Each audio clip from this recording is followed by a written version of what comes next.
What's going on, baseball fans? How are we doing? So the month of April is officially over, and we are now in May. So in this video, I'm going to go over the top 10 things that I'm going to be paying attention to for this coming month. Let's go talk about it. Before I get started, think about subscribing to the channel down below. Hit that like button for me. Hit that like button, you know you want to. Hit the bell button. Hit the share button. Hit all the buttons. Starting off my list at number 10, are we going to start seeing any trade rumors or possibly any trades? We're a ways away from the trade deadline. Usually we don't start seeing any rumors or even trades until June.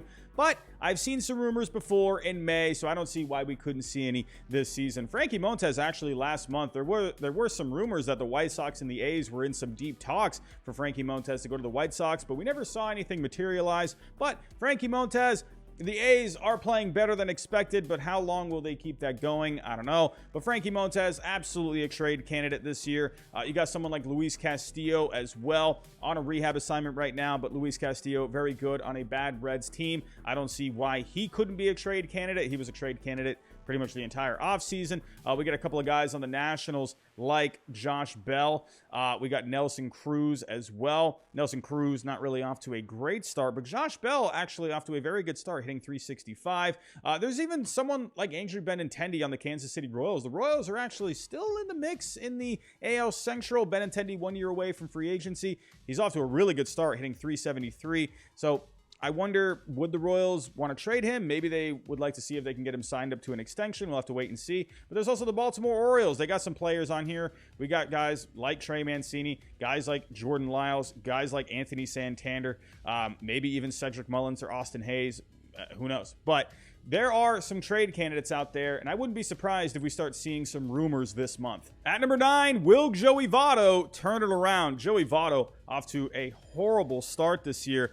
Taking a look at the numbers, hitting 129, only 3 RBIs, a 143 slugging, a 434 OPS. My goodness, Joey Votto, this was a guy last year, had a renaissance of a year. Take a look at the numbers that he had last year. Hit 266, but he had a very good 375 on base, a 563 slugging, 36 home runs, 99 RBIs.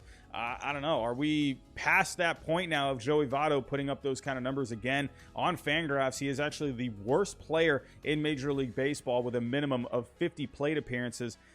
Joey Votto, I'm wondering what's going to end up happening with him. He has gotten into one when it comes to the max exit velocity. He does rank in the top 15%. He still walks a lot, so that's really good. He's still not chasing. So I'm looking to see if Joey Votto can turn things around. Hey, like I mentioned earlier with Luis Castillo on a very bad Reds team, could Joey Votto, if he gets it turned around, could this be a guy that could be on the move by the trade deadline? Who knows? But he is going to have to pick up the pace. He's owed a lot of money, so I don't think teams would want to trade for him if he's putting up these bad of numbers with that much money coming in. But definitely looking to see if Joey Votto can pick it up in May. At number 8, will the Red Sox be able to turn it around? Please excuse my giraffe neck Robbie, but this was a team that was just in the American League Championship Series last year. They were 2 wins away from getting to the World Series, and they're off to a really bad start. Taking a look, 9-13 overall. They're 3-7 of their last 10. They're getting their heinies kicked right now by the Orioles, 9-1. This has just not been an inspiring team this year. I'm wondering, I don't know what this Red Sox team has. In my offseason predictions, I had them not making the playoffs, but I didn't think they were going to be this bad. I thought they were going to be pretty good, but just get beat out by other teams. But this Red Sox team, they're not looking inspiring. If they continue to play the way they're playing, you know, it's May 1st, and they're off to a bad start already this month. So if they continue to move in this direction, are they going to start making some moves? I know it's early. We got a whole other month to play, but there are some guys that maybe you could have on the trade block. The big guy I'm looking at is Nathan Eovaldi. This guy is off to a decent start this year. He's a free agent after this year. That could be a guy I could see being a hot commodity on the trade market. And Chaim Bloom, I don't see, if the Red Sox are out of it, I don't see why he wouldn't trade him to try and get some good prospects back in return. Someone like Christian Vasquez, he's been in trade rumors for what feels like the last couple of seasons. I could imagine him being on the way out. You know, got some other guys on here. You know, Xander Bogaerts, that's a guy where rumor has it he's going to opt out after this season. They haven't really had any good extension talks with Rafael Devers. They seem to be far apart there. I don't know. I mean, even maybe someone like Chris Sale, I don't know if they're going to be able to get any sort of a trade put together with him. Obviously, he's out right now, owed a lot of money. But I'm looking to see what's going to happen with the Red Sox. Obviously, I'm a Red Sox fan, but even if I wasn't a Red Sox fan, I would be very curious with this team because they were very good last year, and they're not off to a great start. They got some players that could be definitely on the trade block by the deadline. We'll have to wait and see. Let's see what they can do this month. At number 7 is Kyle Wright for real. This guy's off to a great start. Look at the start this guy's having. 4 starts, a 1.13 ERA, over 24 innings, 34 strikeouts during that time. Taking a look at the FIP, just as good, a 1.34, off to a very solid start. Hasn't even given up a home run yet this year. This was a guy, he had some awful numbers coming into this year, but he spent a lot of time at AAA last year. That seemed to really help build some confidence with Kyle Wright. I mean, taking a look at the numbers that he had last year, still not great numbers over the 2 starts, but he had good numbers at AAA last year. If you take a look at the advanced numbers when it comes to him, I mean, taking a look at all of these right here, he's ranking very well in pretty much everything except for the average exit velocity. But taking a look here, one reason why he is having more success this year, he is using his curveball a lot more. 2021, he was using it 14.3% of the time. This year, he's using it 33.6% of the time. And if you take a look here, the curveball, it's a little better than what it's been in the past. It's around the same from what it was last year. But if you take a look here with his sinker, he's averaging 4.2 inches of vertical movement compared to the average. That is way better than what it was last year. And taking a look at the changeup, he's getting way better movement on his changeup as well. So using his curveball more, getting better movement with the sinker and the changeup, Kyle Wright, there's no surprise to me because this was a guy who was one of the top draft picks when he got drafted, and no surprise for me to see these numbers happening at this point in time. He's 3rd right now when it comes to pictures in the major leagues in Fangraph WAR. He's off to a great start. I'm looking to see what Kyle Wright will do this coming month. At number 6, will the New York teams keep it up? The Yankees and the Mets off to great starts this year. The Yankees, as of right now, at the recording of this video, have the best record in Major League Baseball. The Mets right behind them, 15-7. These 2 teams off to great starts. Let's look at the Mets first. With the Mets, number 2 right now when it comes to both offense and defense combined. Believe it or not, the San Diego Padres come in at number 1. We'll talk about the Padres a little bit later. But taking a look at the offense, the Mets have the best offense in all of Major League Baseball right now. If we take a look at the starting pitching, the Mets have the best starting pitching in the major leagues. And if we take a look at the bullpens, the Mets, as of right now, the bullpen is lagging behind some of these other teams, but they don't have bad numbers necessarily. If you take a look at 3.46 ERA, but a 3.29 FIP, that's very good, and a 3.20 xFIP. Taking a look at the strikeouts per 9, 11.3, that's really solid. The walks are a little high, 4 walks per 9, but they're giving up under 1 home run per 9. So I'm not really worried about this Mets bullpen. They don't have a bad bullpen by any means, but overall, these other bullpens are just performing better. As for the Yankees, let's take a look. The Yankees, that offense was a little sluggish out the gates, but as of right now, 3rd overall in offense when it comes to the starting pitching, 7th overall in starting pitching. And we take a look, the bullpen continues to be a strength for the Yankees, ranking 3rd overall, a 2.70 ERA, a 3.13 FIP, 9.5 strikeouts per 9. The walks are a little high, but they're giving up under half a home run per 9. Michael King has just been amazing out of that bullpen. As much as it hates me to say, I'm looking to see what the Yankees will be doing this coming May. I'm excited to see where they're at because I thought this was a good team coming into this year. A lot of other people out there thinking, not really a great team, but I always think there's potential with this Yankees team. And obviously the Mets, they're just playing great baseball. To be honest with you, if I were to pick one team over the other, I probably would lean a little bit towards the Mets. They have the best offense. They have the best starting pitching. They're playing against better teams as of right now. If you take a look at the Mets, they're 8-4 against teams over 500, while the Yankees only 2-2. Now, that's not taking anything away from the Yankees. They just simply haven't played, those better teams. I'm looking to see what they will do against those better teams. But as of right now, this is what we have. So either way, I am looking to see what both of these teams from New York will be doing this coming month. At number 5, will some slumping top prospects break out of their slump? If we take a look here at the rookie leaderboards on Fangraphs, Jeremy Pena off to a great start this season. More defensively, the average is a little low, the on-base is a little low, but the slugging is looking pretty good. He's got 4 home runs. Steven Kwan, this guy's slash line is just awesome, hitting .354 with a .459 on base, a .500 slugging, a .185 WRC+. The advantage with Pena is his defense out there has been just spectacular. Seiya Suzuki off to a great start this year. So looking forward to see what these guys are going to be doing this coming month. But I'm looking to see what some of these top prospects are going to do this coming month. Julio Rodriguez just hit a home run today, so maybe we're starting to see some signs from him. But he has gotten off to a slow start. Guys like Spencer Torkelson as well. Bobby Wick Jr., taking a look at him. Really slow start so far. Only hitting .216, a .247 on base, a .311 slugging. Just not all that great as of right now. Spencer Torkelson, not really doing too much better. If you take a look, only hitting .190, a .311 on base, a .349 slugging. He does have a few home runs, but looks like he is still trying to figure things out. And like I said, Julio Rodriguez did have the home run today, but coming into today, only hitting .205, a .284 on base, .260 slugging. Definitely looking to see what these guys will do this coming month. I'm hoping these guys can break out of their slumps. At number 4, will these first place teams in the American League be in first place by the end of May? The Twins, the Angels, playing great baseball lately. The Twins 12-9 overall, 8-2 in their last 10. Kenta Maeda, please stay away from the Twins dugout. They win when you're not there. I'm just kidding. But with the Twins, 12-9, very good baseball lately. With the Angels, 14-8, 7-3 in their last 10. These two teams looking very good. Let's talk about the Twins really quick first. With the Twins, their offense overall only ranks 17th, but the offense has been a lot better lately. Taking a look at guys like Byron Buxton and Max Kepler. These guys off to great starts this year. Byron Buxton, hopefully, he can just stay healthy. I'm really hoping he can stay healthy. Max Kepler, he is doing very well. An abysmal season last year, but he's hitting .258 with a .372 on base, a .515 slugging, 5 home runs, 11 RBIs. Gio Urshela, he's contributing a bit. And this is all without Carlos Correa and Jorge Polanco. Good seasons from these guys last year, but they're off to slow starts so far this year.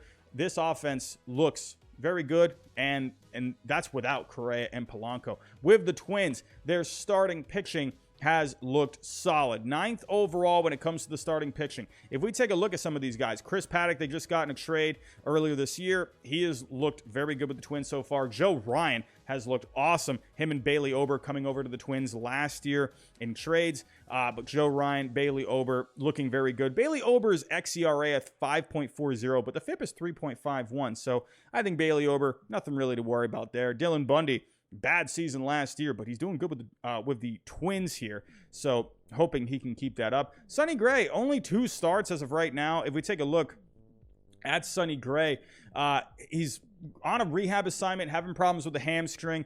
You know, Sonny Gray, he has the track record. I think he is going to end up being fine. And Chris Archer looked very good in his start yesterday. So this starting pitching is just looking really solid with the Minnesota Twins. And if we take a look at the bullpen, the Twins bullpen isn't bad necessarily. They're just not ranking very well right now when it comes to relief pitching. If you take a look, 26 overall, almost 9.5 strikeouts per 9. The walks are a little high, right under 4, 3.61 ERA, but a 4.16 FIP. So Twins, they're getting some good offense lately. Good starting pitching. The bullpen could be better, but overall, they're in first place. If we take a look at the Angels, we talked about the Mets earlier with their offense ranking number 1 overall, but the Angels are right behind them at number 2. The Angels, man, they're getting some great offense. Mike Trout doing Mike Trout kind of things. Look at Taylor Ward. I mean, this guy, this guy's just busting out. Are you kidding me? Brandon Marsh, this guy's putting it together. He's been one of the top prospects in the game for a little while now. Anthony Rendon still looks like he's coming around a bit. The average is a little low, but the on base is looking pretty good, 341. Even someone like Tyler Wade, man, he's off to a good start this year. Ohtani, he's hitting home runs like usual. They're just getting a lot of guys contributing right now, so it's nice to see with the Angels. However, just like the Twins, the Angels starting pitching has been very good. Shohei Ohtani doing good things. He has some groin tightness. Hopefully that's not going to linger and become a problem, but he's off to a good start through 4 starts. Patrick Sandoval looking good. Syndergaard looking good after Tommy John. Lorenzen is looking pretty good overall, 4.55 FIP, but 2.93 ERA. Let's see what keeps happening here with Lorenzen. Reed Detmers, it seems like he's starting to trend in the right direction. So excited about this Angels pitching. Earlier, we were taking a look at the bullpens. Minnesota was 26th. The Angels right behind them at 27th. Not a lot of strikeouts from this bullpen, but they're not giving up a lot of walks, so that's nice to see. A 3.66 ERA and a 4.31 FIP. So the Angels, if they're going to continue to have these winning ways. Maybe a bullpen arm could be good for them by the trade deadline. As for the other teams in these divisions, the Cleveland Guardians, they got off to a really good start. They did go into a bit of a slump, but they have won their last 2 games. The White Sox, pretty much everyone was picking this team to win the division, but they've been playing terrible baseball lately. A lot of injuries. Luis Robert coming back, getting a home run in his first game back, so good sign there. Again, not great baseball lately, but this White Sox team, obviously full of talent. 1 win streak could just vault them into first place. The Royals, they got some pretty good players, a fun team. And the Tigers, they got some young talent on there as well. So, hey, 1 win streak could put one of these teams into first. So we'll have to see if the Twins can hang on for this month. As for the West, the Angels, like I said, in first, 14-8. But the Astros, they've been the kings of the West for a few years now. So, I mean, obviously this team full of talent. It would not surprise me at all to see them jump ahead of the Angels. And then the Mariners, they were my pick to win the West this year. Obviously a very good team, a lot of young talent, good veteran players there. They have been slumping lately. They've lost 4 straight, so we'll have to see what's going to happen with them in May. And the A's, hey, who would have thought that the A's would be sitting here, 3.5 back at this point in time? I would imagine they're just going to slowly start to fade, but who knows? We've seen some surprising A's teams in the past. These 2 divisions, I think they're going to stay pretty tight for the most part this coming month. At number 3, will Mike Trout take over as the Fangraph WAR leader by the end of the month? Mike Trout, he's back to being Mike Trout. You gotta love it. Mike Trout, as of right now, 4th overall in Fangraph WAR. He's hitting .323 with a .447 on base, a .694 slugging, a .233 WRC plus, 5 homers, 10 RBIs. Mike Trout, not too bad if you ask me. As of right now, Manny Machado, Nolan Arenado, Jose Ramirez, those guys are off to great starts. But Mike Trout seems like he is just getting better and better and better as each game goes by. Looking to see, is Mike Trout going to stay as the king of Major League Baseball? And could he do it sooner rather than later? Let's see if by the end of the month, will he be the Fangraph WAR leader? At number 2, will we see some separation in the National League West?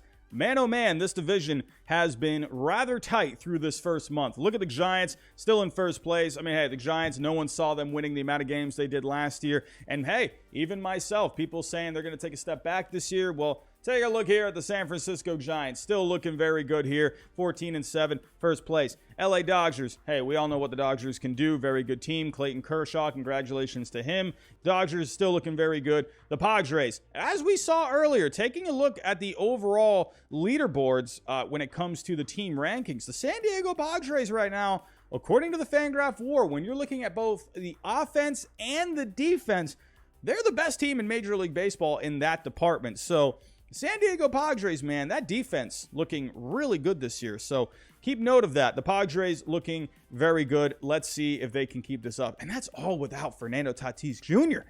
I'm just saying, man, wait till he comes back. Oh, my.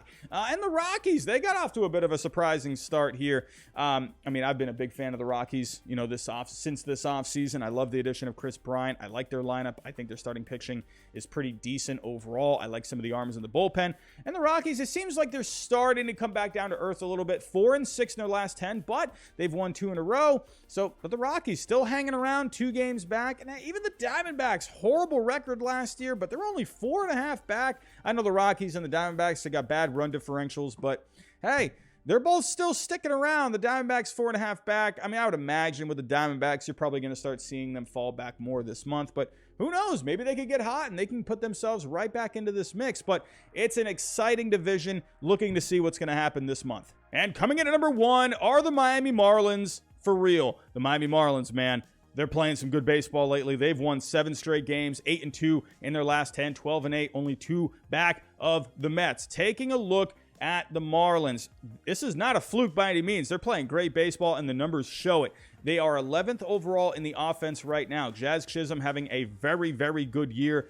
Overall, he's hitting .298 with a .344 on base, a .667 slugging, 4 homers, 15 RBIs, 4 stolen bases. Joey Wendell having himself a good year. This guy came over from the Rays, and he has just looked great. John Birdie, not as many games as some of these other guys, but through 11 games, he is hitting very well. 333, a 533 on base, a 524 slugging. Brian Anderson hitting pretty solid. Jesus Sanchez, he's got a few home runs and a 282 batting average with a 493 on base. Garrett Cooper's hitting well.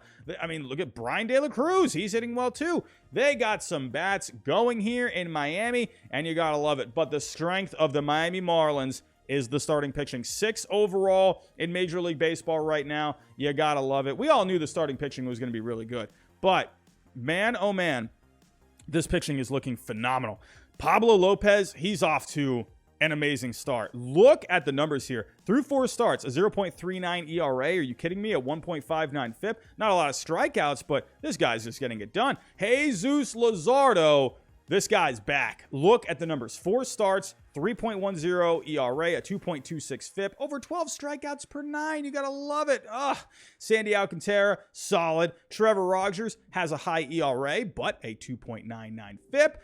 Eliezer Hernandez, he's been all right as well. The FIP is pretty high, whatever, but the xERA, 3.54, so they like him a little bit better than FIP.